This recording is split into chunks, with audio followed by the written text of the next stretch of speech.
ವೀಕ್ಷಕರೇ, ಇತ್ತೀಚಿನ ದಿನಗಳಲ್ಲಿ ಮದುವೆಯಾದ ದಂಪತಿಗಳಿಗೆ ಎಷ್ಟೋ ಒಂದು ಅಂದ್ರೆ ಸಾಕಷ್ಟು ದಂಪತಿಗಳಲ್ಲಿ ಮಕ್ಕಳ ಇಲ್ಲದೆ ಇರುವಂತಹ ಕೊರತೆ ಇರುತ್ತೆ. ಯಾಕಂತಂದ್ರೆ ನಾವು ತಿನ್ನುವಂತ ಆಹಾರ ಕ್ರಮ ಅಥವಾ ನಮ್ಮ ಜೀವನ ಶೈಲಿಯಿಂದ ನಮ್ಮ ಆರೋಗ್ಯದಲ್ಲಿ ಏರುಪೇರಾಗ್ತಾ ಇರುತ್ತೆ. ಹಾಗಾಗಿ ಕೆಲವೊಬ್ಬರಿಗೆ ತಾಯ್ತನದ ಭಾಗ್ಯ ಕಳೆದುಕೊಂಡಿರ್ತಾರೆ.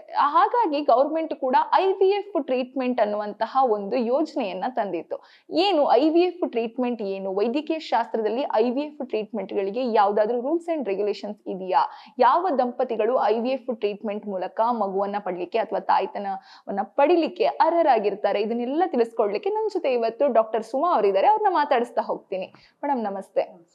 ನಾನು ಆಗ್ಲೇ ಹೇಳಿದಾಗೆ ಇತ್ತೀಚಿನ ದಿನಗಳಿಗೆ ದಂಪತಿಗಳು ಅಂದ್ರೆ ಆಗಿರುವ ದಂಪತಿಗಳು ಮಕ್ಕಳನ್ನ ಪಡಿಲಿಕ್ಕೆ ಎಲ್ಲೋ ಒಂದು ಕಡೆ ವಂಚಿತರಾಗ್ತಾ ಇದ್ದಾರೆ. ಈ ಮೊದಲನೇದಾಗಿ ಮಗುವನ್ನ ಪಡೆಯೋ ವಿಚಾರದಲ್ಲಿ ಯಾವ ಕಾರಣದಿಂದ ದಂಪತಿಗಳು ವಂಚಿತರಾಗ್ತಾ ಇದ್ದಾರೆ? ಇತ್ತೀಚಿನ ದಿನಗಳಲ್ಲಿ ಏನಾಗಿದೆ ಅಂದರೆ ಎಜುಕೇಷನ್ ಆಫ್ಟರ್ ಫಿಮೇಲ್ ಎಜುಕೇಷನ್ ಎಲ್ಲ ಇಂಪ್ರೂವ್ ಆಗಿ ಮತ್ತು ನ್ಯೂಟ್ರಿಷನ್ ಎಲ್ಲ ಇಂಪ್ರೂವ್ ಆಗ್ತಿರೋದ್ರಿಂದ ಮದುವೆ ಆಗೋ ವಯಸ್ಸೇ ಲೇಟಾಗಿ ಆಗ್ತಾರೆ. ಸೊ ಹಾಗಾಗಿ ಅವರಿಗೆ ಪ್ರೆಗ್ನೆನ್ಸಿ ಅಂದರೆ ಗರ್ಭ ಧರಿಸಲಿಕ್ಕೆ ಹೆಚ್ಚಿನ ಭಾಗ ಕಷ್ಟ ಆಗ್ತದೆ. ವಯಸ್ಸು 30 ವರ್ಷದ ಮೇಲ್ಪಟ್ಟು ಅಥವಾ 35 ವರ್ಷದ ಮೇಲ್ಪಟ್ಟು ಕೆರಿಯರ್ನ ಫಸ್ಟ್ ಸ್ಟೆಬಿಲೈಸ್ ಮಾಡಿ ಆಮೇಲೆ ಆಗ್ತೀವಿ, ಈ ಥರ ಎಲ್ಲ. ಸೊ ಕೆರಿಯರ್ ಓರಿಯೆಂಟೇಷನ್ ಸ್ವಲ್ಪ ಜಾಸ್ತಿ ಇರೋದ್ರಿಂದ ಇತ್ತೀಚಿನ ದಿನಗಳಲ್ಲಿ ಬಂಜೆತನ ಸ್ವಲ್ಪ ಜಾಸ್ತಿ ಗೊತ್ತಾಗ್ತಾ ಇದೆ. ಜೊತೆಗೆ ಜಾಸ್ತಿ ಎವ್ಯಾಲ್ಯೂಯೇಷನ್ ಅಂದರೆ ಪರೀಕ್ಷೆಗಳು ಜಾಸ್ತಿ ಆಗ್ತಾ ಇರೋದ್ರಿಂದ ನಮ್ಗೆ ಹೆಚ್ಚಿನ ಬಂಜೆತನದ ಕೇಸ್ಗಳು ಈ ಇತ್ತೀಚಿನ ದಿನಗಳಲ್ಲಿ ಜಾಸ್ತಿ ಕಾಣ್ಬರ್ತಾ ಇದೆ. ಹಾಗಾಗಿದೆ. ಸೊ 35 ವರ್ಷದ ಮೇಲೆ ಆದವರಿಗೆ ನಾವು ಜಾಸ್ತಿ ದಿನ ನಾರ್ಮಲ್ ಆಗಿ ಟ್ರೈ ಮಾಡಲಿಕ್ಕೆ ಹೇಳೋದಿಲ್ಲ. ಮದುವೆ ಆಗಿ 1 ವರ್ಷ ಕಾಂಟ್ರಸೆಪ್ಷನ್ ಏನು ಯೂಸ್ ಮಾಡಿದೆ ಅಂದರೆ ಗರ್ಭ ನಿರೋಧಕ ಯಾವುದೇ ವಸ್ತುಗಳನ್ನ ಯೂಸ್ ಮಾಡ್ದೇನೆ 1 ವರ್ಷ ಆದ್ರೂ ಮಕ್ಕಳಾಗಿಲ್ಲ ಅಂದರೆ ದಂಪತಿಗಳಲ್ಲಿ ಏನೋ ನ್ಯೂನ್ಯತೆ ಇದೆ ಅಂತ ಅವ್ರನ್ನ ತಪಾಸಣೆ ಮಾಡಬೇಕಾಗ್ತದೆ.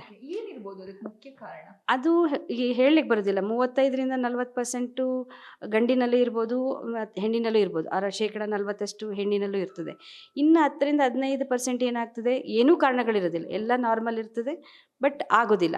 ಅದು ಕೆಲವು ಟೈಮ್ ಸ್ಟ್ರೆಸ್ ಫ್ಯಾಕ್ಟರ್ ಇರ್ಬೋದು, ಅಥವಾ ಅವರಲ್ಲಿ ಅನ್ಯೂನ್ಯತೆ ಇಲ್ಲದೆ ಇರ್ಬೋದು, ಟೈಮಿಂಗ್ ಇರ್ಬೋದು. ಇವೆಲ್ಲ ಫ್ಯಾಕ್ಟರ್ಗಳು ಇತ್ತೀಚೆಗೆ ಕೆಲಸದ ಒತ್ತಡ, ಎಲ್ಲ ಕಾರ್ಪೊರೇಟ್ ಲೆವೆಲ್ ಕೆಲಸ, ಈ ಥರ ತುಂಬ ಒತ್ತಡಗಳ ಜಾಸ್ತಿ ಇರೋದ್ರಿಂದನೂ ಹೆಚ್ಚಿನ ಟೈಮ್ ಆಗೋದು ಕಷ್ಟ ಆಗ್ತದೆ. ಅದು ಮೆಂಟಲ್ ಫೆಟೀಗ್ ಅಂತ ಹೇಳಿರ್ತೀವಿ, ತುಂಬ ಸ್ಟ್ರೆಸ್ ಇರ್ತಾರೆ. ಜೊತೆಗೆ ಇತ್ತೀಚಿನ ದಿನದಲ್ಲಿ ಗೂಗಲಲ್ಲೇ ಎಲ್ಲ ನೋಡಿರ್ತಾರೆ. ಡಾಕ್ಟ್ರ್ ಹತ್ರ ಬರ್ಲಿಕ್ಕೆ ಮುಂಚೆ ಅವ್ರು ಅರ್ಧ ಪಾಠ ಮಾಡ್ಕೊಂಡು ಬಂದಿರ್ತಾರೆ. ಸೊ ಹಂಗೆ ಅವೇರ್ನೆಸ್ ಜಾಸ್ತಿ. ಸೊ ನಾನು 2 ದಿನ ಲೇಟಾಗಿ ಮುಟ್ಟಾದರೆ ಏನೋ ತೊಂದರೆ ಇದೆ ಅಂತ ಯೋಚನೆ ಮಾಡೋಂಥ ಪರಿಸ್ಥಿತಿಲಿದ್ದಾರೆ ಈಗ ಹೆಣ್ಮಕ್ಳು.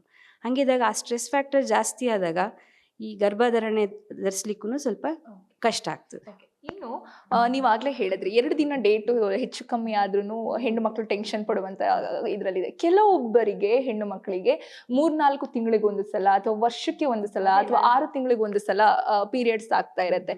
ಇಂತಹ ಆರೋಗ್ಯ ಕ್ರಮ ಕೂಡ ಎಲ್ಲೋ ಒಂದು ಕಡೆ ಮಗು ಆಗ್ಲಿಕ್ಕೆ ಸಮಸ್ಯೆ ಆಗಬಹುದಾ? ಇತ್ತೀಚಿನ ದಿನಗಳಲ್ಲಿ PCOD ಅಂತ ಕೇಳಿರ್ಬೋದು ನೀವು. ಅಂದರೆ ಬೊಜ್ಜುತನ ಜಾಸ್ತಿ ಆಗ್ತಾ ಇದೆ ಹೆಣ್ಮಕ್ಳಲ್ಲಿ. ಯಾಕಂದರೆ ನಮ್ಮ ಆಹಾರ ಸೇವನೆ ವಿಧಾನಗಳು, ನಾವು ಅಡುಗೆ ಮಾಡಿ ತಿನ್ನೋರು ಕಡಿಮೆ, ಈಗ ಹೊರಗಡೆಯಿಂದ ಫಾಸ್ಟ್ ಫುಡ್ ತಿನ್ನೋರೇ ಜಾಸ್ತಿ. ಸೊ ಅದು ಜಂಕ್ ಫುಡ್ ಅಂತ ಏನು ಹೇಳ್ತೀವಿ ಅದನ್ನೆಲ್ಲ ತಗೊಂಡು PCOD ಜಾಸ್ತಿ ಇದೆ.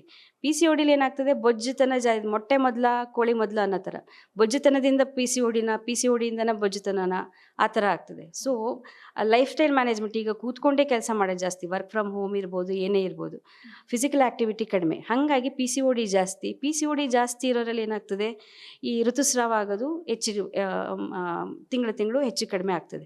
ಕೆಲವರಿಗೆ 20 ದಿನದೊಳಗೆ ಆಗ್ತದೆ, ಕೆಲವರಿಗೆ 3 ತಿಂಗಳು 4 ತಿಂಗಳಾದ್ರೂ ಆಗೋದಿಲ್ಲ. ಹಂಗಿರೋರು ಗರ್ಭ ಧರಿಸಲಿಕ್ಕೆ ತೊಂದರೆ ಆಗ್ತದೆ. ಯಾಕಂದರೆ ಮೊಟ್ಟೆಗಳು ಸರಿಯಾದ ಸಮಯದಲ್ಲಿ ರಿಲೀಸ್ ಆಗೋದಿಲ್ಲ, ಅದು ಫರ್ಟಿಲೈಸ್ ಆಗಲಿಕ್ಕೆ ಕಷ್ಟ ಆಗ್ತದೆ. ಆ ಟೈಮಿಂಗ್ ಕೂಡ ತೊಂದರೆ ಇರ್ತದೆ. ಹಾಗಾಗಿ ಅವರಿಗೆ ಗರ್ಭ ಧರಿಸಲಿಕ್ಕೆ ತೊಂದರೆ ಆಗ್ತದೆ. ಹೆಚ್ಚಿನ ಭಾಗ ಹೆಣ್ಣುಮಕ್ಕಳಲ್ಲಿ ಕಂಡು ಬರೋಂಥದ್ದು PCOD ಪ್ರಾಬ್ಲಮ್ಮೇ. ಗರ್ಭ ಧರಿಸಲಿಕ್ಕೆ ಹೆಚ್ಚಿನ ಭಾಗ ಆಲ್ಮೋಸ್ಟ್ 100ರಲ್ಲಿ 80% PCOD ಇರ್ತದೆ. ಇನ್ನು 20% ಬೇರೆ ಸಣ್ಣ ಪುಟ್ಟ ಕಾರಣಗಳಿರ್ತವೆ. ಹೆಚ್ಚಿನ ಭಾಗ PCODನೇ ಈಗ ಮೇನ್ ಕಾರಣ ಆಗ್ತಾ ಇದೆ. ಎಲ್ಲೋ ಒಂದು ಕಡೆ ನೀವು PCOD ಬಗ್ಗೆ ಹೇಳಿದ ಹಾಗೇನೆ ಥೈರಾಯ್ಡ್ ಸಮಸ್ಯೆ ಕೂಡ ಹೆಣ್ಣು ಮಕ್ಕಳಲ್ಲಿ ಗರ್ಭಧಾರಣೆಗೆ ಸಮಸ್ಯೆ ಆಗಿ ಉಂಟಾಗುತ್ತೆ. ಅದೇ ರೀತಿ ಗಂಡು ಮಕ್ಕಳಲ್ಲೂ ಕೂಡ ಥೈರಾಯ್ಡ್ ಸಮಸ್ಯೆ ಇತ್ತೀಚೆಗೆ ಕಂಡು ಬರ್ತಾ ಇದೆ. ಗಂಡು ಮಕ್ಕಳಲ್ಲಿರುವ ಥೈರಾಯ್ಡ್ ಸಮಸ್ಯೆ ಕೂಡ ಗರ್ಭಧಾರಣೆಗೆ ಏನಾದರೂ ಸಮಸ್ಯೆ ಉಂಟು ಮಾಡಬಹುದಾ, ಅಥವಾ ಮಗು ಪಡೆಯೋ ವಿಚಾರದಲ್ಲಿ ಏನಾದರೂ ಸಮಸ್ಯೆ ಆಗಬಹುದಾ? ಥೈರಾಯ್ಡಿಂದ ಹೆಚ್ಚಿನ ಭಾಗ ಗಂಡು ಮಕ್ಕಳಿಂದ ತೊಂದರೆ ಅಷ್ಟು ಆಗೋದಿಲ್ಲ. ಬಟ್ ಇರ್ತದೆ, ಇಲ್ಲ ಅಂತ ನಾ ಹೇಳೋದಿಲ್ಲ. ಬಟ್ ಹೆಣ್ಮಕ್ಳಲ್ಲಿ ಆಗೋಷ್ಟು ಥೈರಾಯ್ಡ್ ವ್ಯತ್ಯಯ ಋತುಸ್ರಾವದ ಮೇಲೆ ಆಗೋ ಪರಿಣಾಮಕ್ಕಿಂತ ಅಷ್ಟು ಗಂಡು ಮಕ್ಕಳಲ್ಲಿ ಆಗೋದಿಲ್ಲ. ಯೂಶಲಿ ಅವ್ರದ್ದು ಸೆಮೆನ್ ಇದು ಸ್ಪರ್ಮ್ ಪ್ರೊಡಕ್ಷನ್ನು ಅದರ ಪ್ರಭಾವ, ಥೈರಾಯ್ಡ್ ಪ್ರಭಾವ ಇದ್ರೂ ಹೆಚ್ಚಿನ ಭಾಗ ಹೆಣ್ಮಕ್ಳಲ್ಲಿ ಕಂಡು ಬರ್ತದೆ. ಇನ್ನು ಇತ್ತೀಚಿನ ದಿನಗಳಲ್ಲಿ ನೀವು ಆಗ್ಲೇ ಹೇಳಿದಾಗೆ ಬಂಜೆತನ ಹೆಚ್ಚಾಗಿ ಕಂಡು ಬರ್ತಾ ಇದೆ. ಆದ್ರೆ ಈ ಬಂಜೆತನಕ್ಕೆ ಕಾರಣ ಗಂಡು ಮಕ್ಕಳಲ್ಲಿ ಹೆಚ್ಚಿನ ಪ್ರಮಾಣ ಇರ್ತದ ಅಥವಾ ಹೆಣ್ಣು ಮಕ್ಕಳಲ್ಲಿ ಹೆಚ್ಚಿನ ಪ್ರಮಾಣ ಕಂಡು ಬರ್ತಾ ಇದೆಯಾ? ಗಂಡು ಮಕ್ಕಳಲ್ಲೂ ಇದೆ. ಈಗ ಕೆಲಸ ಮಾಡೋ ವಾತಾವರಣ, ಸ್ಟ್ರೆಸ್ ಫ್ಯಾಕ್ಟರು, ಸಾಫ್ಟ್ವೇರ್ ಇಂಜಿನಿಯರ್ಸಲ್ಲಿ ತುಂಬಾ ಸ್ಟ್ರೆಸ್, ದಟ್ ಸೈಕ್ಯಾಟ್ರಿ, ಡಿಪ್ರೆಷನ್, ಇವೆಲ್ಲ ಕಾರಣಗಳು ಹೆಚ್ಚಾಗ್ತಾ ಇದೆ ಇತ್ತೀಚಿನ ದಿನಗಳಲ್ಲಿ. ಮೆಂಟಲ್ ಸ್ಟ್ರೆಸ್ಸೇ ಜಾಸ್ತಿ ಆಗ್ತಾ ಇದೆ. ಹಂಗಿರಬೇಕಾದ್ರೆ ಗಂಡು ಹೆಣ್ಣು ಇಬ್ಬರಲ್ಲೂ ಇದೆ ಅದು ಸಮಸ್ಯೆಗಳು. ಬಟ್ ನಾವು ಒಂದು ದಂಪತಿಗಳನ್ನ ಪರೀಕ್ಷೆ ಮಾಡ್ಲಿಕ್ಕೆ ಸ್ಟಾರ್ಟ್ ಮಾಡಿದ್ರೆ ಫಸ್ಟ್ ಸ್ಟಾರ್ಟ್ ಮಾಡೋದೇ ನಾವು ಮೇಲ್ ಫ್ಯಾಕ್ಟರಿಂದ. ಅಂದರೆ ಗಂಡಿನಲ್ಲಿ ಏನಾದರೂ ತೊಂದರೆ ಇದ್ರೆ ಜಾಸ್ತಿ ಟ್ರೀಟಬಲ್ ಇರ್ತವೆ, ಬೇಗ ರೆಸ್ಪಾಂಡ್ ಮಾಡೋಂಥದ್ದು ಇರ್ತದೆ. ಸೊ ಫಸ್ಟ್ ಗಂಡನ್ನ ಎವ್ಯಾಲ್ಯೂಯೇಟ್ ಮಾಡಿ, ಅಂದರೆ ಪರೀಕ್ಷೆಗೊಳಪಡಿಸಿ ಅವ್ರದ್ದು ನಾರ್ಮಲ್ ಇದೆಯಾ, ಏನಾದ್ರು ತೊಂದರೆ ಇದೆಯಾ ನೋಡಿಕೊಂಡು ಹೆಣ್ಮಗುನೂ ತಪಾಸಣೆಗೊಳಪಡಿಸ್ತೀವಿ. ಹೆಚ್ಚಿನ ಭಾಗ ಇಬ್ಬರಲ್ಲೂ ಇರ್ತದೆ, ಇವ್ರದ್ದು ಜಾಸ್ತಿ ಅವ್ರದ್ದು ಕಡಿಮೆ ಅಂತೇನಿಲ್ಲ. ಆಲ್ಮೋಸ್ಟ್ ಇಬ್ಬರಲ್ಲೂ ನ್ಯೂನ್ಯತೆಗಳಿರ್ತವೆ. ಒಂದು 10% ಏನಾಗ್ತದೆ, ಏನೂ ಕಾರಣಗಳಿರೋದಿಲ್ಲ, ಎಲ್ಲ ನಾರ್ಮಲ್ ಇರ್ತದೆ. ಅಂಥವು ಕೂಡ ಕೇಸಸ್ ಇರ್ತವೆ. ಅವರಿಗೆ ಸ್ವಲ್ಪ ಒಂದು ಕೌನ್ಸಲಿಂಗ್ ಅಥವಾ ಸಣ್ಣ ಪುಟ್ಟ ಟ್ರೀಟ್ಮೆಂಟಿಂದ ಹೆಚ್ಚಿನ ಭಾಗ ಈಗ 1 ವರ್ಷ ಆದಮೇಲೂ ಮಕ್ಕಳಾಗಿಲ್ಲ ಅಂತ ಬಂಜೆತನಕ್ಕೆ ನಾವು ಏನು ಎವ್ಯಾಲ್ಯೂಯೇಟ್ ಮಾಡ್ತೀವಿ, ಸ್ವಲ್ಪ ಸಣ್ಣ ಪುಟ್ಟ ಟ್ರೀಟ್ಮೆಂಟಿಂದ 80-90% ಜನ ಕನ್ಸೀವ್ ಆಗ್ತಾರೆ, ಅಂದರೆ ಗರ್ಭ ಧರಿಸ್ತಾರೆ. ಇನ್ನು ಹೆಚ್ಚಿನ ಟ್ರೀಟ್ಮೆಂಟ್ ಅಂದರೆ ಕೃತಕ ಗರ್ಭಧಾರಣೆ ತನಕ ಹೋಗೋದು ಒಂದು 10-15% ದಂಪತಿಗಳು ಮಾತ್ರ. ಅಂಥವರಿಗೆ ನೀವು ಡಿಟೇಲ್ಡ್ ಎವ್ಯಾಲ್ಯೂಯೇಷನ್, ಅಂದರೆ ಪರೀಕ್ಷೆಗಳಾಗಬೇಕಾಗ್ತದೆ. ಎಲ್ಲಿ ಪ್ರಾಬ್ಲಮ್ ಇದೆ, PCODನ ಅಥವಾ ಗಂಡಿನಲ್ಲಿ ತೊಂದರೆ ಇದೆಯಾ, ವೀರ್ಯಾಣು ತೊಂದರೆ ಇದೆಯಾ, ಅಥವಾ ಇವ್ರದ್ದು ಗರ್ಭಕೋಶದಲ್ಲಿ ಏನಾದರೂ ತೊಂದರೆ ಇದೆಯಾ, ಟ್ಯೂಬ್ಗಳಲ್ಲಿ ಏನಾದರೂ ತೊಂದರೆ ಇದೆಯಾ, ಅವೆಲ್ಲ ನೋಡಿ ಅವರಿಗೆ ಏನು ಮಾಡ್ಬೋದು. ಈಗ ಗಂಡಿನಲ್ಲಿ ತೊಂದರೆ ಇದೆ, ಸಣ್ಣ ಪುಟ್ಟ ತೊಂದರೆ ಇದ್ದು, ಅಥವಾ ಸ್ಪರ್ಮ್ ಕೌಂಟ್ ಕಡಿಮೆ ಇದ್ದು, ಮೊಟಿಲಿಟಿ ಏನಾದರೂ ಕಡಿಮೆ ಇದೆ, ಆ ಥರ ಏನಾದರೂ ಇದ್ದರೆ ಇಂಪ್ರೂವ್ ಮಾಡಲಿಕ್ಕೆ ಕೆಲವು ಟ್ರೀಟ್ಮೆಂಟ್ಗಳಿವೆ. ಅದನ್ನೆಲ್ಲ ಕೊಟ್ಟು ಇಂಪ್ರೂವ್ ಮಾಡಿ IUI ಅಂತ ಮಾಡ್ತಾರೆ. IVFಗಿನ್ನ ಮುಂಚೆ ಅದಕ್ಕೆ ಹೆಚ್ಚಿನ ಖರ್ಚಾಗೋದಿಲ್ಲ. ಅವ್ರದ್ದೇ ಗಂಡಂದೇ ವೀರ್ಯಾಣುನ ತಗೊಂಡು ಶ್ರೀಕರಿಸಿ ಚೆನ್ನಾಗಿರೋದು ಅದನ್ನು ಸೆಂಟ್ರಿಫ್ಯೂಸ್ ಮಾಡಿ ಇವರಿಗೆ ಕರೆಕ್ಟಾಗಿ ಸೈಕಲ್, ಅಂದರೆ ಸ್ಟಿಮ್ಯುಲೇಷನ್ ಕೊಟ್ಟು IUI ಅಂತ ದಂಪತಿ ಆ ಹೆಣ್ಮಕ್ಳ ಗರ್ಭಕೋಶಕ್ಕೆ ಇವ್ರ ವೀರ್ಯಾಣುನ ಹೊರಗಡೆಯಿಂದ ಹಾಕ್ತೀವಿ. ಅದಕ್ಕೆ ಹೆಚ್ಚು IVF ಅಷ್ಟು ಖರ್ಚಾಗೋದಿಲ್ಲ. ಅದು ಹೆಚ್ಚಿನ ಭಾಗ ಕೆಲವರಿಗೆ ಹೆಲ್ಪ್ ಆಗುತ್ತೆ.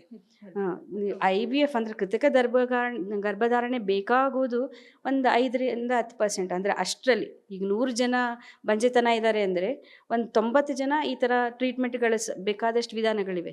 ಸ್ಟಿಮ್ಯುಲೇಷನ್ ಅದು ಸುಮಾರು ಇದೆ, ಅದರಿಂದನೇ ಹೆಚ್ಚಿನ ಭಾಗ ಹೆಲ್ಪ್ ಆಗುತ್ತೆ. ಇನ್ನು ಒಂದು 10-15% ಅಷ್ಟವರಿಗೆ ಮಾತ್ರ ಕೃತಕ ಗರ್ಭಧಾರಣೆ ಬೇಕಾಗ್ತದೆ. ಕೆಲವು ಟೈಮ್ ಏನಾಗ್ತದೆ, ಗಂಡಿನಲ್ಲಿ ವೀರ್ಯಾಣು ಇರೋದಿಲ್ಲ, ಕ್ವಾಲಿಟಿನೇ ಇರೋದಿಲ್ಲ. ಹೆಣ್ಣಿನಲ್ಲಿ ಮೊಟ್ಟೆನೇ ಇರೋದಿಲ್ಲ, ಕ್ವಾಲಿಟಿ ಅಂದರೆ ಚೆನ್ನಾಗಿರೋಂಥದ್ದು, ಗರ್ಭ ಧರಿಸಲಿಕ್ಕೆ ಯೋಗ್ಯವಾದಂಥದ್ದು ಇರೋದಿಲ್ಲ.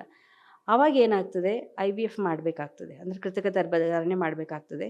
ಚೆನ್ನಾಗಿದೆ. ಕೆಲವು ಟೈಮ್ ಇವೆಲ್ಲನೂ ನಾವು ಏನೇನು ಪ್ರೋಟೋಕಾಲ್ ಹೇಳಿದ್ವಿ, ಸಣ್ಣ ಪುಟ್ಟ ಸ್ಟಿಮ್ಯುಲೇಷನ್ ಪ್ರೋಟೋಕಾಲು, IUI ಎಲ್ಲ ಮಾಡಿ ಕೂಡ ಗರ್ಭ ಧರಿಸದೇ ಇದ್ದಾಗ ಕೃತಕ ಗರ್ಭಧಾರಣೆಗೆ ಹೋಗ್ಬೇಕಾಗ್ತದೆ. ಯಾಕಂದರೆ ಇತ್ತೀಚೆಗೆ ಮದುವೆ ಆಗೋದೇ 30 ವರ್ಷದ ಮೇಲ್ಪಟ್ಟು. ಇವೆಲ್ಲ ಟ್ರೀಟ್ಮೆಂಟು ಎಲ್ಲ ಆಗೋಷ್ಟರಲ್ಲಿ 4-5 ವರ್ಷ ಆಗಿಬಿಟ್ಟಿರ್ತದೆ. ಹೆಣ್ಮಗಳು 35 ವರ್ಷ ದಾಟ್ತಾ ಇದ್ದಾಳೆ ಅಂದರೆ ಅವಳಲ್ಲಿರೋ ಮೊಟ್ಟೆ ಕ್ವಾಲಿಟಿ ಕೂಡ ಕಡಿಮೆ ಆಗ್ತಾ ಹೋಗುತ್ತೆ. ಸೊ ಹಾಗಾಗಿ ಕೃತಕ ಗರ್ಭಧಾರಣೆನ ಬೇಗ ಇದು ಮಾಡಲಿಕ್ಕೆ ಎನ್ಕರೇಜ್ ಮಾಡ್ತೀವಿ.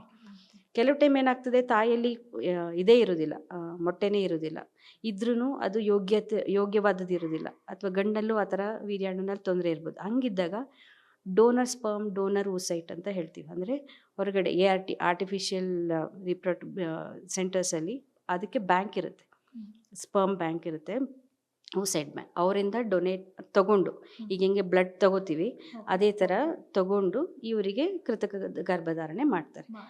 ಇದು ಕಪಲಲ್ಲಿ, ಈ ಗಂಡ ಹೆಂಡ್ತಿನಲ್ಲಿ ಗಂಡನಲ್ಲಿ ತೊಂದರೆ ಇದ್ದರೆ ಅವರಿಗೆ ತಗೋತೀವಿ, ಮತ್ತು ಹೆಂಡ್ತಿಗೆ ತಗೋತೀವಿ. ಇದೆಲ್ಲನೂ ಕೌನ್ಸಿಲಿಂಗ್ ಮೂಲಕ ಆಗ್ತದೆ. ಅಂದರೆ ಆ ಟ್ರೀಟ್ಮೆಂಟಿಗೆ ಬರೋ ದಂಪತಿಗಳಿಗೆ ಇದರ ಪೂರ್ತಿ ಪ್ರಮಾಣದ ಅರಿವು ಮಾಡಿಸಿ, ಅಂದರೆ ಏನೇನು ಪ್ರೊಸೀಜರ್ ಇರ್ತದೆ, ಯಾರು ಹೊರಗಡೆ ಬೇರೆಯವ್ರದ್ದು ತೊಗೋಬೇಕಾಗ್ತದೆ. ಈಗ ಎಷ್ಟೋ ಜನಕ್ಕೆ ಅದು ಒಪ್ಪಿಗೆ ಇರೋದಿಲ್ಲ, ಬೇರೆಯವ್ರದ್ದು ಇದು ಹಂಗೆ ಬೇಡ ಅನ್ನೋದಿರುತ್ತೆ. ಸೊ ಅವ್ರಿಗೆ if they are ready for everything, ಈ ಥರ ಪ್ರೊಸೀಜರ್ಸ್ಗೆ ಎಲ್ಲ ಹೇಳಿ ಇದು ಮಾಡ್ತೀವಿ. ಕೆಲವು ಟೈಮ್ ಏನಾಗ್ತದೆ, ಈಗ ಗಂಡನು ಹೆಂಡ್ತಿನಲ್ಲಿ ಏನು ತೊಂದರೆ ಇರೋದಿಲ್ಲ, ಆದರೆ ಹೆಂಡ್ತಿನಲ್ಲಿ ಅಥವಾ ಹಾರ್ಟ್ ಪ್ರಾಬ್ಲಮ್ ಅಥವಾ ಗರ್ಭಕೋಶದ ಏನಾದರೂ ತೊಂದರೆ ಇದ್ದು ಗರ್ಭನ ಹಿಡ್ಕೊಳ್ಳೋಂಥ ಯೋಗ್ಯತೆ ಏನಾದ್ರು ತಾಯಿ ಕಳ್ಕೊಂಡಿದ್ರೆ ಸರೋಗೇಟ್ ಮದರ್ ಅಂತ ಹೇಳ್ತೀವಿ. ಅಂದರೆ ಬೇರೆ ಒಂದು ಹೆಣ್ಮಗಳು ಇವ್ರ ಮಗುನ ತನ್ನ ಗರ್ಭದಲ್ಲಿ ಇಟ್ಕೊಂಡು 9 ತಿಂಗಳು ಇಟ್ಕೊಂಡು ಎತ್ತು ಕೊಡೋವಂಥದ್ದು. ಆ ಥರದ್ದು ಈಗ ಇದೆ, ಚಾಲ್ತಿಯಲ್ಲಿ ಇದೆ. ಅದು ಮಾಡಲಿಕ್ಕೆ ಅಂದರೆ ಫಸ್ಟು ಅದು ಕಮಿಷನಿಂಗ್ ಕಪ್ಪಲ್ ಅಂತ ಏನು ಹೇಳ್ತೀವಿ, ಗಂಡ ಹೆಂಡ್ತಿ ಯಾರಿಗೆ ಸರೋಗೇಟ್ ಮದರ್ ಬೇಕು ಅವರಿಗೆ ಫಸ್ಟು ಎವ್ಯಾಲ್ಯೂಯೇಟ್ ಮಾಡಿ, ಬೇರೆ ಏನಾದ್ರು ಕಾಯಿಲೆಗಳಿದೆಯಾ ಎಲ್ಲನೂ ಎವ್ಯಾಲ್ಯೂಯೇಟ್ ಮಾಡಿ, ಅದು ಗೌರ್ಮೆಂಟ್ ಮೂಲಕ, ಅಂದರೆ ಕೆಲವು ರೂಲ್ಸ್ ಇದೆ. ಅವ್ರು ಯಾರು ಸರೋಗೇಟ್ ಮದರ್ ಅದು ಐಡೆಂಟಿಫೈ ಆಗಬೇಕು, ಅವರಿಗೆ ಇನ್ಶೂರೆನ್ಸ್ ಮಾಡಿಸ್ಬೇಕು, ಮತ್ತು through magistrate they should take permission to take her as a surrogate mother. ಅದೆಲ್ಲ ಮಾಡಿ ಆಮೇಲೆ ಅವರಿಗೆ ಗರ್ಭ ಧರಿಸಿ ಅದನ್ನು 9 ತಿಂಗಳು ಆದಮೇಲೆ ಡೆಲಿವರಿ ಮಾಡಿಸ್ಕೊತಾರೆ. ಇನ್ನು IVF ಟ್ರೀಟ್ಮೆಂಟ್ಗೆ ಯಾವುದಾದ್ರೂ ಅಂದರೆ ಬೇರೆ ಬೇರೆ ವಿಧಾನಗಳೇನಾದರೂ ಇದೆಯಾ? IVF ಟ್ರೀಟ್ಮೆಂಟ್ಗಳಲ್ಲಿ ಒಂದೇ ಮಾದರಿಯ ಟ್ರೀಟ್ಮೆಂಟ್ ಮಾತ್ರ ಮಾಡುವಂಥದ್ದು, ಅಥವಾ ಬೇರೆ ಬೇರೆ ಮಾದರಿಯ ಟ್ರೀಟ್ಮೆಂಟ್ಗಳಿಗೆ ಏನಾದರೂ IVF ಟ್ರೀಟ್ಮೆಂಟಲ್ಲಿ ಅವಕಾಶ ಇದೆಯಾ? ಹೌದು, ಬೇರೆ ಬೇರೆ ಈಗ ಒಂದು ದಂಪತಿಗಳಿಗೆ 1 ವರ್ಷ ಆದರೂ ಮಕ್ಕಳಾಗಿಲ್ಲ ಅಂದರೆ ಡೈರೆಕ್ಟ್ IVF ಮಾಡೋದಿಲ್ಲ. ಒಂದು ಸರಿ IVF ಮಾಡಬೇಕು ಅಂದರೆ ಪ್ರತಿ ಸೈಕಲ್ ಒಂದು ಟ್ರೀಟ್ಮೆಂಟ್ ಒಂದು ಪ್ರೊಸೀಜರಿಗೇ 2 ಲಕ್ಷ ಖರ್ಚಾಗ್ತದೆ. ಆನ್ ಎನ್ ಆವ್ರೇಜ್ 1.5 ಇಂದ 2 ಲಕ್ಷ ಅಂತೂ ಖರ್ಚಾಗ್ತದೆ. ಸೊ ಏಕ್ದಮ್ ಯಾರು ಕೃತಕ ಗರ್ಭಧಾರಣೆ ಇದಕ್ಕೆ IVFಗೆ ಹೋಗೋದಿಲ್ಲ. ಫಸ್ಟ್ ಈಗ ತಾಯಿನಲ್ಲಿ ಏನಾದರೂ ಇದಾಗ್ತಿರೋದಿಲ್ಲ, ಓವಲೇಷನ್ ಆಗ್ತಾ ಇರೋದಿಲ್ಲ, ಅದಕ್ಕೆಲ್ಲ ಸ್ಟಿಮ್ಯುಲೇಷನ್ ಪ್ರೋಟೋಕಾಲ್ಸ್ ಇವೆ. ಅದಕ್ಕೆ ಬೇರೆ ಬೇರೆ ಥರ ಮಾತ್ರೆ ಇಂಜೆಕ್ಷನ್ಗಳು ಅವಿದೆ. ಅದನ್ನು ಪ್ರತಿ ಸರಿ ಕೊಟ್ಟು ನೋಡಿ, ಪ್ರತಿದಿನ ಸ್ಕ್ಯಾನ್ ಮಾಡಿ ನೋಡಿ ಮೊಟ್ಟೆ ಬೆಳೀತಾ ಇದೆಯಾ ಇಲ್ವಾ ನೋಡಿ, ಅದಕ್ಕೆ ಗಂಡನಿಂದ ವೀರ್ಯಾಣು ಹಾಕಬೇಕಾ ಅಂದರೆ IUI ಅದನ್ನು ಹಾಕಬೇಕಾ, ಅಥವಾ ಅವರಿಗೆ ಇಂಜೆಕ್ಷನ್ ಕೊಟ್ಟು ಓವಲೇಷನ್ ಮಾಡಿಸಿ ಆ ಥರ ಸುಮಾರು ಸೈಕಲ್ಸ್ಗಳು ನೋಡ್ತಾರೆ. ಆ ಥರ ಟ್ರೀಟ್ಮೆಂಟ್ಗಳು ಮಾಡ್ತಾರೆ. ಅದೇ ಹೆಚ್ಚಿನ ಭಾಗ 90% ಜನ ಅದರಲ್ಲೇ ಪ್ರೆಗ್ನೆನ್ಸಿ ಕಾಣ್ಕೋತಾರೆ. ಮತ್ತು ಇನ್ನು ಕೆಲವರಿಗೆ IUI ನಾ ಹೇಳ್ದಂಗೆ ಗಂಡನಿಂದ ವೀರ್ಯಾಣು ತೆಗೆದು ಅದನ್ನು ಶೇಖರಿಸಿ ತಾಯಿ ಗರ್ಭಕ್ಕೆ ಹಾಕ್ತಾರೆ.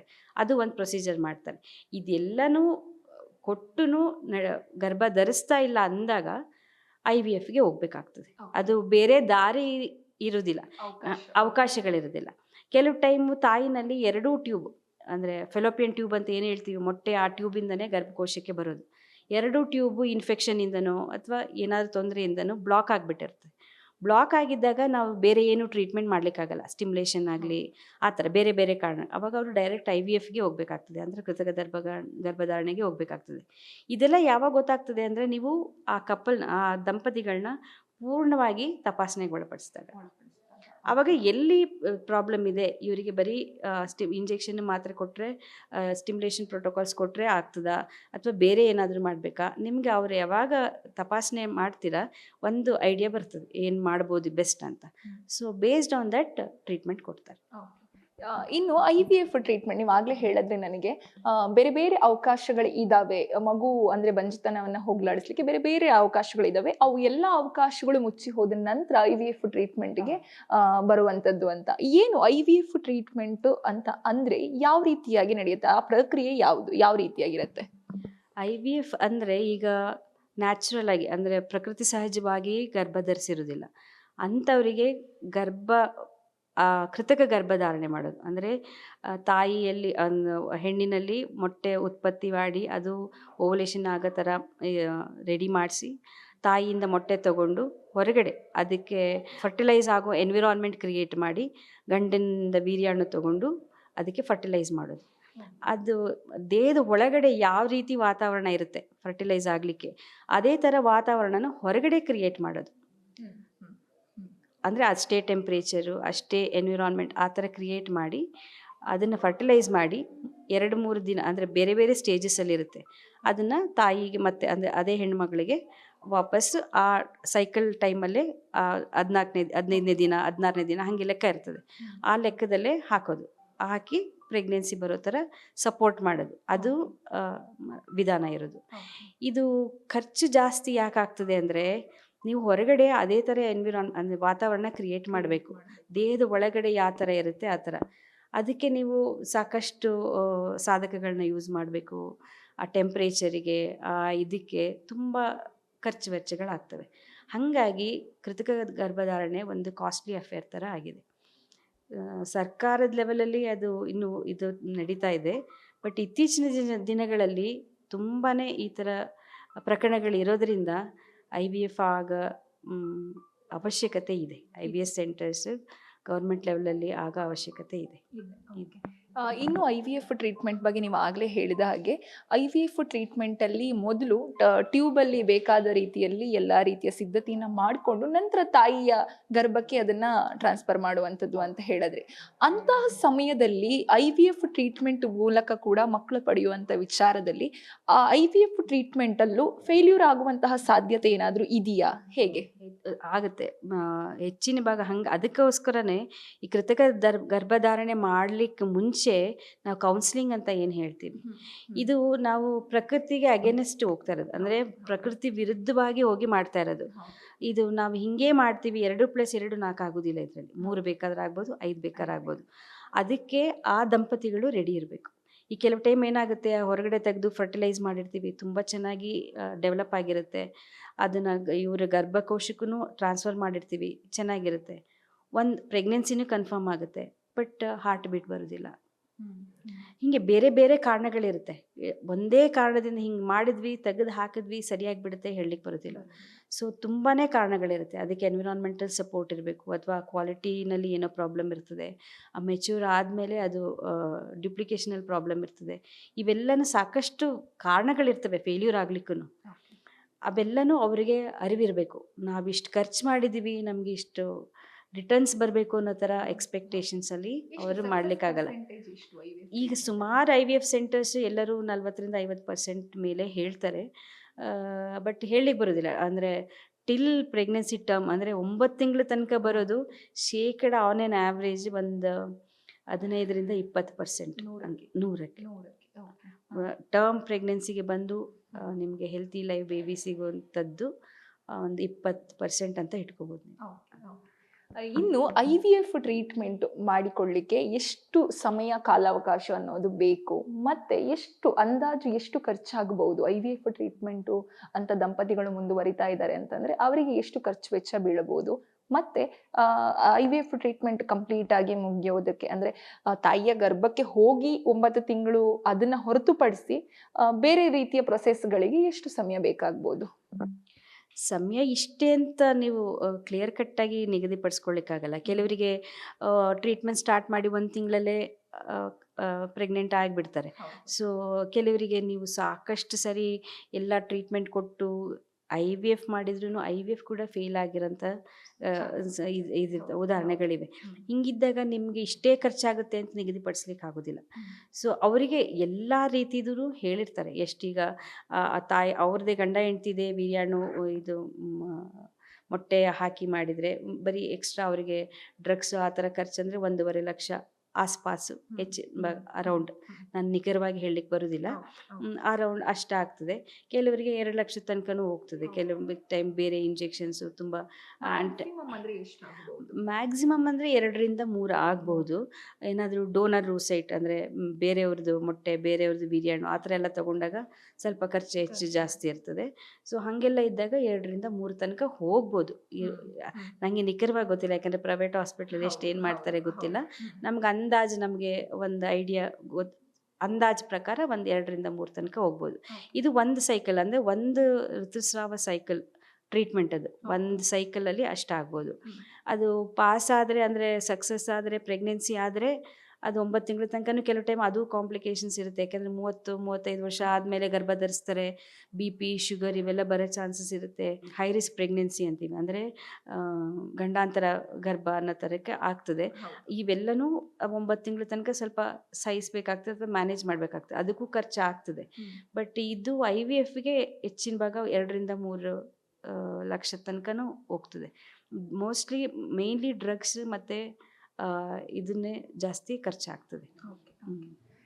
ಇನ್ನು IVF ಟ್ರೀಟ್ಮೆಂಟ್ ಪಡಿಲಿಕ್ಕೆ ಎಲ್ಲ ಏನು ಮಕ್ಕಳ ಆಗದೆ ಇರುವಂತಹ ಅಥವಾ ಬಂಜೆತನದ ಸಮಸ್ಯೆವನ್ನ ಎದುರಿಸ್ತಿರುವ ಎಲ್ಲಾ ದಂಪತಿಗಳು ಕೂಡ ಪಡಿಬಹುದಾ, ಅಥವಾ ಅದಕ್ಕೂ ಏನಾದ್ರೂ ಇಂತಹದ್ದೇ ರೂಲ್ಸ್ ರೆಗ್ಯುಲೇಷನ್ಸ್ ಏನಾದ್ರೂ ಇದೆಯಾ IVF ಟ್ರೀಟ್ಮೆಂಟ್ ಪಡೆಯೋದ್ರಲ್ಲಿ? IVF ಎಲ್ಲ ದಂಪತಿಗಳೂ ಅವರು ಗರ್ಭ ಧರಿಸಲಿಕ್ಕೆ ಅರ್ಹರಿರ್ತಾರೆ.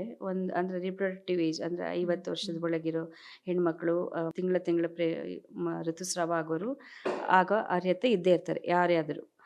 ಬಟ್ ಅವರಿಗೆ ಏಕ್ದಮ್ ಕೃತಕ ಗರ್ಭಧಾರಣೆಗೆ ಹೋಗೋದಿಲ್ಲ. ಈಗ ಟ್ರೀಟ್ಮೆಂಟ್ ಎಲ್ಲ ತಗೊಳ್ಲಿಕ್ಕೆ ಸ್ಟಿಮ್ಯುಲೇಷನ್ನು, ಕೆಲವು ಟೈಮ್ ಇಂಜೆಕ್ಷನ್, ಮಾತ್ರೆ, ಸಣ್ಣ ಪುಟ್ಟ ಇದರಿಂದ, ಅಥವಾ ಮೆಂಟಲ್ ಸ್ಟ್ರೆಸ್ ಇರೋರಿಗೆ ಒಂದು ಕೌನ್ಸಿಲಿಂಗ್, ಡಿಪ್ರೆಷನ್, ಯೋಗ, ಇದೆಲ್ಲದಕ್ಕೂ ಹೆಲ್ಪ್ ಆಗಿ ಎಷ್ಟೋ ಇದಾಗ್ತವೆ. ಸೊ IVFಗೆ ಅಂತ ಬರೋದು ಒಂದು 15-20% ಅವ್ರು ಬರ್ತಾರೆ. ಅದರಲ್ಲೂ ಹೆಚ್ಚಿನ ಭಾಗ ಸಕ್ಸಸ್ ಆಗ್ತದೆ. ಬಟ್ ಕೆಲವು ಮಾತ್ರ ಟ್ರೀಟ್ಮೆಂಟೇ ಆಗದೇ ಇರೋಂಥ ಪರಿಸ್ಥಿತಿನೂ ಇರ್ತದೆ. ಅಂಥವ್ರಿಗೆ ಏನು ಮಾಡಲಿಕ್ಕೆ ಆಗೋದಿಲ್ಲ. ಬಟ್ ಎಲ್ಲರೂ ಕೃತಕ ಗರ್ಭಧಾರಣೆಗೆ ಎಲಿಜಿಬಲ್ ಇದೆಯಾ ಇಲ್ವಾ ಅನ್ನೋ ಮಾನದಂಡ ನಾವು ಹೇಳಲಿಕ್ಕೆ ಬರೋದಿಲ್ಲ. ಯಾಕೆಂದರೆ ಅವರ ಫೈನಾನ್ಷಿಯಲ್ ಬ್ಯಾಕ್ಗ್ರೌಂಡ್ ಕೂಡ ಮ್ಯಾಟರ್ ಆಗ್ತದೆ. ಈಗ ದಿನಗೂಲಿ ಮಾಡಿಕೊಂಡಿರೋರಿಗೆ ನೀವು ಕೃತಕ ಗರ್ಭಧಾರಣೆ ಮಾಡಬೇಕು ಅಂದರೆ ಆ ಥರದ ಸನ್ನಿವೇಶ ಇದ್ದಾಗ ಈ ರೀತಿ ಇಂಥದ್ದೇ ಆಗಬೇಕು, ಹೀಗೆ ಇರಬೇಕು, ಈ ರೀತಿ ರೂಲ್ಸ್ಗಳೇನಾದರೂ ಇದೆಯಾ? ಅಂದರೆ ಈಗ IVF ರೂಲ್ಸ್ ಯಾವಾಗ ಬರ್ತದೆ ಅಂದರೆ ನ್ಯಾಚುರಲ್ ಆಗಿ ಆಗ್ತಾ ಇಲ್ಲ. ಈಗ IVFಗೆ ಹೋಗ್ತಾ ಇದ್ದಾರೆ, ಡೋನರ್ ಎಗ್ ತಗೋತಾರೆ ಅಂದರೆ ಅದೇ ರೇಸ್, ಅಂದರೆ ಹಿಂದೂಗೆ ಆಲ್ಮೋಸ್ಟ್ ಈಗ ಏಷ್ಯನ್ ಎಗ್ ಆ ಥರ. ಈಗ ಫಾರಿನರ್ದು ಇದು ಮಾಡ್ಲಿಕ್ಕೆ ಆಗೋದಿಲ್ಲ. ಆ ಥರ ಮಾನದಂಡ, ಒಂದು ಹೆಲ್ತಿ ಎಗ್ 20-30 ವರ್ಷ ವಯಸ್ಸಿನವ್ರದ್ದು ಒಳ್ಳೆ ಕ್ವಾಲಿಟಿ ಎಗ್ನ ತಗೊಳ್ಳೋ ಅಂತ ಇದಿರುತ್ತೆ. ಅದನ್ನು ART ಸೆಂಟರ್ಸ್ಗಳಲ್ಲಿ ART ಬ್ಯಾಂಕ್ ಅಂತ ಇರ್ತದೆ. ಈಗ ಭಾರತ ಸರ್ಕಾರ ಮಾನದಂಡ ಮಾಡಿದೆ, ಲೆವೆಲ್ 1, ಲೆವೆಲ್ 2 ART ಸೆಂಟರ್ಸ್ ಅಂತ. ಅಂದರೆ ಲೆವೆಲ್ 2ನಲ್ಲಿ ಅಂದರೆ ನೀವು ಏನು ಮಾಡ್ತೀರಾ, ಇದು ಅದೇ ಬ್ಯಾಂಕಲ್ಲಿ ಈಗ ಇಲ್ಲಿಂದ ತೊಗೊಂಡೋಗಿ ಒಬ್ಬರು ವೀರ್ಯಾಣು ಇಲ್ಲಿ ಒಂದು ಹಾಸ್ಪಿಟ್ಲಿಂದ ತೊಗೊಂಡೋಗಿ ಇನ್ನೊಂದು ಹಾಸ್ಪಿಟ್ಲಲ್ಲಿ ಅದೇ ಕಪ್ಪಲಿಗೆ ಆದ್ರೂ, ಅದೇ ದಂಪತಿಗಳಿಗಾದ್ರೂ ಬೇರೆ ಹಾಸ್ಪಿಟ್ಲಲ್ಲಿ ಮಾಡೋಂಗಿಲ್ಲ. ನೀವು ಯಾವ ಹಾಸ್ಪಿಟ್ಲಲ್ಲಿ ತೆಗೆದಿರ್ತೀರ ಅದೇ ಹಾಸ್ಪಿಟ್ಲಲ್ಲಿ ಮಾಡಬೇಕು. ಯಾಕಂದರೆ ಬೇರೆಯವ್ರದ್ದು ಇನ್ಯಾರ್ದೋ ಆಗ್ತಾರೆ, ಇವೆಲ್ಲ ಬರ್ತದೆ. ಸೊ ಹಾಗಾಗಿ ಆ ರೂಲ್ಸ್ ಆ್ಯಂಡ್ ರೆಗ್ಯುಲೇಷನ್ಸ್ ನೀವು ಫಾಲೋ ಮಾಡಬೇಕು. ನೀವು ಅದನ್ನು ಇದು ಮಾಡೋ ಆಗಿಲ್ಲ. ಮತ್ತು ಅದು ಇನ್ಶೂರೆನ್ಸ್ ಏನು ಫಿಕ್ಸ್ ಮಾಡಿರ್ತಾರೆ ಅದು ಮಾಡಲೇಬೇಕು. ಈಗ ಸರೋಗೇಟ್ ಮದರಿಗೆ ಇನ್ಶೂರೆನ್ಸ್ ಇದು ಮಾಡಿರ್ತಾರೆ, ಅದು ಮಾಡಿಸ್ಲೇಬೇಕು. ಸೊ ಇದು ಡೋನರಿಗೆ ಇಷ್ಟು ಅಂತ ಇದು ಮಾಡ್ಕೊಂಡಿರ್ತಾರೆ, ಅದು ಎಲ್ಲ ಮಾಡಬೇಕು. ಡೋನರು ಅಷ್ಟೇ, ಪ್ರತಿ ಸರಿ ಈಗ ಅದು ಒಂಥರ ವ್ಯಾವಹಾರಿಕವಾಗಿ ಆಗಬಾರ್ದು. ಪ್ರತಿ ಸರಿ ಹೋಗಿ ನಾನು ಡೊನೇಟ್ ಮಾಡ್ತೀನಿ, ಬ್ಲಡ್ ಡೊನೇಷನ್ ಥರ ಅಲ್ಲ, ಲೈಫ್ ಟೈಮ್ ಒನ್ಸ್ ಮಾಡ್ಬೋದು ಅಷ್ಟೇ, ಹೆಣ್ಣಾಗಲಿ ಗಂಡಾಗಲಿ, ಆ ಥರ ಇದಿದೆ ಮಾನದಂಡ. Thank you. ಇನ್ನು IVF ಟ್ರೀಟ್ಮೆಂಟ್ ವಿಚಾರದಲ್ಲಿ ಈಗ ಕೆಲವೊಬ್ರು ಇರ್ತಾರೆ, ನಮ್ಮನ್ನ ನಾವು ಪ್ರೀತಿಸ್ಕೊಂಡಿರ್ತೀವಿ, ನನಗೆ ಯಾವುದೇ ಪಾರ್ಟ್ನರ್ ಬೇಡ ಅನ್ನುವಂಥದ್ದು ಒಂದಿಷ್ಟು ಜನ ಬದುಕ್ತಾ ಇರ್ತಾರೆ. ಇನ್ನೊಂದಿಷ್ಟು ಜನ ಹೆಣ್ಣನ್ನೇ ಪ್ರೀತಿಸುವಂಥದ್ದು, ಅವರು ದಾಂಪತ್ಯ ಜೀವನಕ್ಕೆ ಕಾಲಿಡುವಂಥದ್ದು, ಅಥವಾ ಗಂಡನ್ನೇ ಪ್ರೀತಿಸ್ಕೊಂಡು ದಾಂಪತ್ಯ ಜೀವನಕ್ಕೆ ಕಾಲಿಡುವಂಥದ್ದು, ಅಥವಾ ತ್ರಿಲಿಂಗಿಗಳಂತ ಹೇಳ್ತಾರಲ್ಲ, ಮಂಗಳಮುಖಿಯರು.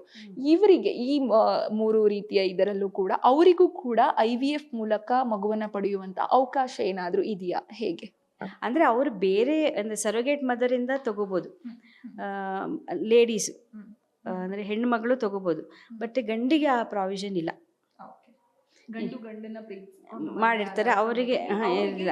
ಅದು ನಮ್ಮ ಭಾರತ ದೇಶದಲ್ಲಿ ಅದು ಲೀಗಲೈಸ್ ಆಗಿಲ್ಲ.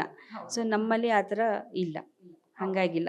ಈಗ ಡಿವೋರ್ಸ್ಡ್ ಲೇಡಿ ಅಂದರೆ ವಿಧವೆ ಇರೋರು ಅಥವಾ ಡಿವೋರ್ಸ್ ಆಗಿರೋರು ಅವರು ತಗೋಬೋದು, ಸರೋಗೆಸಿ ಮಾಡ್ಕೋಬೋದು. ಅಂದರೆ ಮದುವೆ ಆಗಿಲ್ಲದೆ ಇರೋರಂಥವ್ರು ಎಕಾನಾಮಿಕಲಿ ಸೌಂಡ್ ಅಂದರೆ ಫೈನಾನ್ಷಿಯಲಿ ಅವರು ಒಂದು ಮಗುನ ಸಾಕಬಲ್ಲರು ಅನ್ನೋಂಥ ಇದ್ದಿದ್ದವರು ಮಾಡ್ಬೋದು. ಬಟ್ ಗಂಡು ಮಕ್ಕಳಿಗೆ ಆ ಪ್ರಾವಿಷನ್ ಇಲ್ಲ. ಇನ್ನು ಮಂಗಳಮುಖಿಯವರಿಗೆ ಅದು ಇನ್ನೂ ನಮ್ಮಲ್ಲಿ ಬಂದಿಲ್ಲ. ಇಲ್ಲ, ಕ್ಲಾರಿಟಿ ಇಲ್ಲ, ಸಿಕ್ಕಿಲ್ಲ. Thank you. ಇನ್ನು ವಿಶೇಷವಾಗಿ IVF ಟ್ರೀಟ್ಮೆಂಟ್ ವಿಚಾರದಲ್ಲಿ ಸಾಕಷ್ಟು ಹಣ ವೆಚ್ಚವಾಗುತ್ತೆ ಅಂತ ನೀವು ಆಗ್ಲೇ ತಿಳಿಸ್ಕೊಟ್ರಿ, ಫಿನಾನ್ಷಿಯಲಿ ಸಪೋರ್ಟ್ ಅವಶ್ಯಕತೆ ಹೆಚ್ಚು ಅಂತ. ಹಾಗಾಗಿ ಸರ್ಕಾರದಿಂದ ಏನಾದರೂ ಫಿನಾನ್ಷಿಯಲಿ ಸಪೋರ್ಟ್ ಏನಾದರೂ IVF ಟ್ರೀಟ್ಮೆಂಟ್ ಪಡಿತಿರುವಂತಹ ದಂಪತಿಗಳಿಗೆ ಏನಾದರೂ ಸಿಗುವಂತಹ ಅವಕಾಶ ಏನಾದರೂ ಇದೆಯಾ? ಈಗ ನಮ್ಗೆ ಅರಿವಿರೋ ಪ್ರಕಾರ ಆ ಥರ ಯಾವುದೇ ಪ್ರೋಗ್ರಾಮ್ಗಳಾಗಲಿ ಸ್ಕೀಮ್ ಆಗಲಿ ಇಲ್ಲ. ಬಟ್ ಕೆಲವು IVF ಸೆಂಟರ್ಗಳು ಏನು ಮಾಡಿದ್ದಾರೆ ಅಂದರೆ ಈಗ EMI ಆಪ್ಷನ್ಸು ಅದು ಎಲ್ಲನೂ ಇದು ಮಾಡ್ತಾ ಇದ್ದಾರೆ. So it all depends on each couple financial status and their feasibility. ಅಂದರೆ ಅವರಿಗೆ ಎಷ್ಟು ಮಟ್ಟಿಗೆ ಅನುಕೂಲ ಆಗ್ತದೆ ಅದನ್ನ ನೋಡಿಕೊಂಡು ಇದು ಮಾಡ್ಕೋತಾರೆ. ಕೆಲವರು ತುಂಬಾ ಮಾಡ್ಕೊಳ್ಳೇಬೇಕು ಅಂತ ಎಷ್ಟೋ ಜನ ಮನೆ ಮಟ್ಟ ಮಾರಿ ಮಾಡಿಸ್ಕೊಂಡಿರೋರು ಇದ್ದಾರೆ. ಕೆಲವರು ನೋಡೋಣ ಇದರಲ್ಲಿ ನೋಡ್ಕೊಂಡು ಮಾಡುವ. ಈಗ EMI ಆಪ್ಷನ್ ಒಂದು ಬಂದಿದೆ ಹೆಚ್ಚಿನ IVF ಸೆಂಟರಲ್ಲಿ, ಅದೊಂದು ಮಾಡ್ತಾ ಇದ್ದಾರೆ. ಸರ್ಕಾರದ ಕಡೆಯಿಂದ ಇನ್ನೂ ಆ ಥರ ಫೈನಾನ್ಷಿಯಲ್ ಸ್ಕೀಮ್ಸ್ ಏನು ಬಂದಿಲ್ಲ. ಓಕೆ, ಇನ್ನು ಬಾಡಿಗೆ ತಾಯ್ತನದ ವಿಚಾರಕ್ಕೆ ಬಂದ್ರೆ, ಬಾಡಿಗೆ ತಾಯ್ತನ ವಿಚಾರದಲ್ಲಿ ಯಾವ ರೀತಿಯಾದಂತಹ ಪ್ರಕ್ರಿಯೆಗಳು ನಡೆಯುತ್ತೆ? ಅಂದ್ರೆ ಯಾವುದೇ ದಂಪತಿಗಳು ಕೂಡ ಬಾಡಿಗೆ ತಾಯ್ತನವನ್ನ ಬಳಕೆ ಮೂಲಕ ಮಗುವನ್ನ ಪಡೆಯುವ ಅವಕಾಶವಿದೆಯಾ? ಹೇಗೆ ಅದರಲ್ಲೂ ಏನಾದರೂ ರೂಲ್ಸ್ ಅಂಡ್ ರೆಗ್ಯುಲೇಷನ್ಸ್ ಈ ರೀತಿಯಾಗಿ ಯಾವ ರೀತಿಯಾಗಿ ಬಾಡಿಗೆ ತಾಯ್ತನದ ಮೂಲಕ ಮಗುವನ್ನ ಪಡೆಯುವಂಥದ್ದು? ಬಾಡಿಗೆ ಈಗ ನಾನು ಪ್ರೆಗ್ನೆಂಟ್ ಆಗೋಕ್ಕೆ ಇಷ್ಟ ಇಲ್ಲ, ನಾನು ಬಾಡಿಗೆ ತಾಯಿ ತಗೋತೀನಿ ಅಂತ ಹೇಳಲಿಕ್ಕಾಗೋದಿಲ್ಲ. ಗಂಡ ಹೆಂಡ್ತಿನಲ್ಲಿ ಏನೋ ನ್ಯೂನ್ಯತೆ ಇರುತ್ತದೆ, ಅವರಿಗೆ ಗರ್ಭಕೋಶದ ತೊಂದರೆನೋ ಅಥವಾ ಅವಳು ದಂಪತಿಗಳು ಅಂದರೆ ಹೆಣ್ಣು ಪ್ರೆಗ್ನೆಂಟ್ ಆದರೆ ಅವಳಿಗೆ ಜೀವಕ್ಕೆ ತೊಂದರೆ ಆಗುತ್ತೆ ಅಂತ ಮೊದಲೇ ಏನಾದರೂ ಈಗ ಸಾಕಷ್ಟು ಕಾಯಿಲೆಗಳು ಅದರಿಂದ ಏನಾದರೂ ಇದ್ದರೆ ಸೊ ಬಾಡಿಗೆ ತಾಯಿಗೆ ಅವರು ಆಪ್ಷನ್ ಹೋಗ್ಬೋದು. ಈ ಬಾಡಿಗೆ ತಾಯಿಗೆ ಆಪ್ಷನ್ ಕೊಡಲಿಕ್ಕೂ ಕೆಲವು ಮಾನದಂಡಗಳಿವೆ. ಅದಕ್ಕೆ ಕೌನ್ಸಿಲಿಂಗ್ ಆಗಬೇಕು, ಇನ್ಶೂರೆನ್ಸ್ ಇದು ಒಂದು ಪ್ರಕ್ರಿಯೆ ಇದೆ, ಮತ್ತು ಸೆಲೆಕ್ಟ್ ಆಗಬೇಕು ಯಾರು ತಗೋತಾರೆ ಏನು ಅಂತ. ಸರಗೇಟ್ ಮದರ್ ಕೂಡ ಲೈಫ್ ಟೈಮಲ್ಲಿ ಒಂದೇ ಸರಿ ಆಗಲಿಕ್ಕಾಗೋದು. ಸೊ ಅದನ್ನು ನೋಡಿಕೊಂಡು ಆ ಸೆಂಟರ್ಸ್ಗಳಿರುತ್ತೆ, ಎಲ್ಲ ಹಾಸ್ಪಿಟ್ಲಲ್ಲೂ ಅದು ಮಾಡಲಿಕ್ಕಾಗೋದಿಲ್ಲ. ರೆಕಗ್ನೈಸ್ಡ್ IVF ಸೆಂಟರ್ಸ್ ಏನಿರ್ತದೆ ಅದು ಸರ್ಕಾರದಿಂದ ಪರ್ಮಿಷನ್ ತಗೊಂಡಿರೋರು, ಅವರು ಮಾಡಲಿಕ್ಕೆ ಸಾಧ್ಯ ಉಂಟು, ಅವಕಾಶ ಉಂಟು. ಇನ್ನು IVF ಟ್ರೀಟ್ಮೆಂಟ್ ವಿಚಾರದಲ್ಲಿ ಮಗುವನ್ನ ಪಡೆಯುವ ವಿಚಾರದಲ್ಲಿ ಈ ತರ ಅಂದ್ರೆ ಹೆಣ್ಣು ಮಗುವನ್ನೇ ನಾವು ಪಡಿಬಹುದು IVF ಟ್ರೀಟ್ಮೆಂಟ್ ಅಲ್ಲಿ, ಅಥವಾ ಗಂಡು ಮಗು ಬೇಕು ನಮ್ಗೆ ಗಂಡು ಮಗುವನ್ನೇ ಪಡೆಯುವಂಥದ್ದು, ಈ ರೀತಿಯಾಗಿ ಲಿಂಗ ಈ ರೀತಿಯಾದ ಅವಕಾಶ ಏನಾದರೂ ಇದೆಯಾ? ಇಲ್ಲ, ಆ ಥರ ಯಾವುದು ಲಿಂಗ ಇದಿಲ್ಲ. ಇಂಥದ್ದೇ ಗಂಡನ ಮಗುನೇ ಬೇಕು ಹೆಣ್ಮಗುನೇ ಬೇಕು ಆ ಥರ ಏನಿಲ್ಲ. ಏನಂದರೆ ಆರೋಗ್ಯವಾಗಿರೋಂಥ ಮಗು, ಅದೊಂದೇ ಕ್ರೈಟೀರಿಯಾ ಇರೋದು. ಕೆಲವು ಟೈಮ್ ಏನಾಗ್ತದೆ, ಈಗ ಕೃತಕದ ಗರ್ಭಧಾರಣೆ ಮಾಡಿರ್ತಾರೆ, ಗಂಡಿನಲ್ಲಿ ಯಾವುದೋ ಒಂದು ವಂಶವಾಹಿನಿಯಲ್ಲಿ ಬರೋಂಥ ಕಾಯಿಲೆಗಳಿರ್ತವೆ, ಅಥವಾ ಹೆಣ್ಮಕ್ಳಲ್ಲಿ ಯಾವುದೋ ಕಾಯಿಲೆ ಇರ್ತದೆ. ಆ ಥರ ಏನಾದ್ರು ಇದ್ದರೆ ಪ್ರೀನೇಟಲ್ ಡಯಾಗ್ನೋಸಿಸ್ ಅಂತ ಮಾಡ್ತಾರೆ. ಅಂದರೆ ಆ ಥರ ಈಗ ಕೃತಕ ಗರ್ಭಧಾರಣೆ ಮಾಡಿ ಆ ಥರ ಕಾಯಿಲೆ ಇರೋ ಜೀನ್ಸ್ ತೆಗೆದು ಮಗುಗೆ ಹಾಕಿದರೆ ಅಂಥ ಮಗು ಹುಟ್ಟಿ ಬೆಳವಣಿಗೆ ಆಗದೇ ಇರೋಂಥ ಇರ್ಬೋದು. ಆ ಥರ ಎಲ್ಲ ಈಗ ಥ್ಯಾಲೆಸೀಮಿಯಾನೋ ಅಥವಾ ಮಸ್ಕ್ಯುಲರ್ ಡಿಸ್ಟ್ರೋಫಿ ಆ ಥರ ಎಲ್ಲ ಇರೋದು ಮೊದಲು ಅದನ್ನು ಪ್ರೀನೇಟಲ್ ಡಯಾಗ್ನೋಸಿಸ್ ಮಾಡ್ತಾರೆ. ಅಂದರೆ ಆ ಥರ ಕಾಯಿಲೆಗಳಿಗೆ ಏನಾದರೂ ಇದೆಯಾ ಎವ್ಯಾಲ್ಯೂಯೇಟ್ ಮಾಡ್ತಾರೆ. ಅದು ಬಿಟ್ಟು ಗಂಡು ಹೆಣ್ಣು ಆ ಥರದ್ದು ಯಾವುದೂ ಮಾಡ್ಲಿಕ್ಕೆ ಹೋಗೋದಿಲ್ಲ.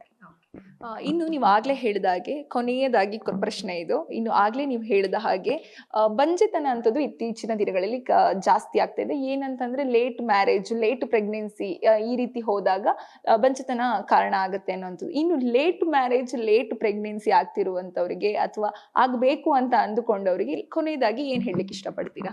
ಈಗ ಇತ್ತೀಚಿನ ದಿನಗಳಲ್ಲಿ ಕೆರಿಯರ್ ಬೇಸ್ಡ್ ಇದು ಹೆಣ್ಮಕ್ಳಲ್ಲಿ ಕಾಣ್ತಿರೋದ್ರಿಂದ, ಅಂದರೆ ಫಸ್ಟ್ ಕೆರಿಯರ್ ಸೆಟ್ ಆಗಬೇಕು, ಎಜುಕೇಷನ್, ಅವೇರ್ನೆಸ್, ಫೈನಾನ್ಷಿಯಲ್ ಇಂಡಿಪೆಂಡೆನ್ಸ್, ಇವೆಲ್ಲ ಮಾನದಂಡಗಳಿಟ್ಕೊಂಡು ಹೆಣ್ಮಕ್ಳು ಇರೋದ್ರಿಂದ ಇತ್ತೀಚೆಗೆ ಏನಂದರೆ ಅವರು ಊಸೈಟ್ ಫ್ರೀಸ್ ಮಾಡ್ಬೋದು. ಅಂದರೆ ಅವರ ಎಗ್ಗಳನ್ನ, ಅವರ ಮೊಟ್ಟೆಗಳನ್ನು ಅವರು ಫ್ರೀಸ್ ಮಾಡಿಸ್ಬೋದು. ಅಂದರೆ ಈಗ 35 ವರ್ಷ ಆದಮೇಲೆ ನಾನು ಮಗು ಮಾಡ್ಕೋತೀನಿ ಅಂದರೆ 30 ವರ್ಷದ ಒಳಗಡೆನೆ ಆ ಟೈಮಲ್ಲಿ ಹೆಲ್ದಿ ಇರುತ್ತೆ, ಅಂದರೆ ಆರೋಗ್ಯವಾಗಿರ್ತದೆ.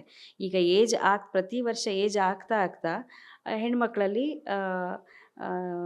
ಮೊಟ್ಟೆಯ ಕ್ವಾಲಿಟಿ ಕಡಿಮೆ ಆಗ್ತಾ ಹೋಗ್ತದೆ. ಸೊ 30 ವರ್ಷದೊಳಗೆ ಫ್ರೀಸ್ ಮಾಡಿಸ್ಬೋದು. ಅಂದರೆ ಅವ್ರದ್ದೇ ಮೊಟ್ಟೆಗಳನ್ನು ತೆಗೆದು ಅದಕ್ಕೆ ಇಷ್ಟೇ ಉಷ್ಣಾಂಶದಲ್ಲಿ ಇಟ್ಟಿರ್ತಾರೆ, ತುಂಬ ಕಡಿಮೆ ಉಷ್ಣಾಂಶದಲ್ಲಿ. ಅವರಿಗೆ ಬೇಕು ಅಂದಾಗ ಅದನ್ನು ಮತ್ತೆ ಅವರಿಗೆ ಗರ್ಭಧಾರಣೆಗೆ ಹೆಲ್ಪ್ ಇತ್ತೀಚೆಗೆ ತುಂಬ ಸೆಲೆಬ್ರಿಟೀಸು ಅವರು ಎಲ್ಲ ಅವೇರ್ನೆಸ್ ಹೊರಗಡೆ ಇರೋರು ಅವ್ರು ಮಾಡ್ಕೋತಾರೆ. ಇನ್ನು ಕೆಲವರಿಗೆ ಕಾಯಿಲೆ ಇರ್ತದೆ, ಈಗ ಸಪೋಸ್ ಗರ್ಭಕೋಶದ ಏನೋ ತೊಂದರೆ ಇರುತ್ತೆ, ಅಥವಾ ಬ್ರೆಸ್ಟ್ ಕ್ಯಾನ್ಸರ್ದು ಏನೋ ತೊಂದರೆ ಇರುತ್ತೆ, ಅಂಥವರಿಗೆ ಇದೆಲ್ಲ ಕೀಮೊಥೆರಪಿ, ರೇಡಿಯೋಥೆರಪಿ ಇವೆಲ್ಲ ಕೊಡಬೇಕಾಗ್ತದೆ.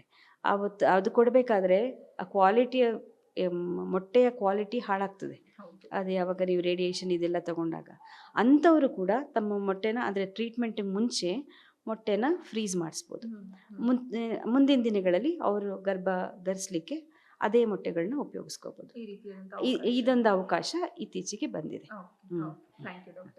ಎಸ್, ಕೇಳಿದ್ರಲ್ಲ ವೀಕ್ಷಕರೇ, ಲೇಟ್ ಪ್ರೆಗ್ನೆನ್ಸಿ, ಲೇಟ್ ಮ್ಯಾರೇಜ್ ವಿಚಾರದಲ್ಲಿ ಡಿಸಿಷನ್ ತಗೊಳ್ಳುವಂಥವರು ಇತ್ತೀಚಿನ ದಿನಗಳಲ್ಲಿ ಆಗುತ್ತಿರುವಂತಹ ಬಂಜೆತನ, ಈ ಸಮಸ್ಯೆಗಳಲ್ಲಿ ಹೆಚ್ಚಾಗಿ ಬಳಲ್ತಾ ಇದ್ದಾರೆ. ಮತ್ತೆ ನಮ್ಮ ಆಹಾರ ಕ್ರಮ ಇರ್ಬೋದು ಅಥವಾ ನಮ್ಮ ದೈನಂದಿನ ಜೀವನ ಇರ್ಬೋದು, ಇವುಗಳು ಕೂಡ ಮಗು ಪಡೆಯುವ ವಿಚಾರದಲ್ಲಿ ದೋಷಗಳಿಗೆ ಕಾರಣ ಆಗಿರುವಂಥದ್ದು. ಮತ್ತೆ IVF ಟ್ರೀಟ್ಮೆಂಟ್ ಮೂಲಕ ಯಾವ ರೀತಿಯಾಗಿ ಮಗುವನ್ನ ಪಡಿಬಹುದು, ಯಾವ ರೀತಿಯಾಗಿ ಗರ್ಭವನ್ನ ಧರಿಸಬಹುದು ಅನ್ನೋದನ್ನ ಕಂಪ್ಲೀಟ್ ಆಗಿ ನಮ್ಮ ಜೊತೆ ಇವತ್ತು ಡಾಕ್ಟರ್ ಸುಮಾ ಅವರು ತಿಳಿಸ್ಕೊಟ್ರು. ಇದಾಗಿತ್ತು ಈ ಹೊತ್ತಿನ ವಿಶೇಷ ಸುದ್ದಿ. ಇನ್ನಷ್ಟು ಸುದ್ದಿಗಾಗಿ ನೋಡ್ತಾ ಇರಿ guarantee news. Camera person Pampapati ಜೊತೆ ಶಮ್ಮಿ ಶೆಟ್ಟಿ.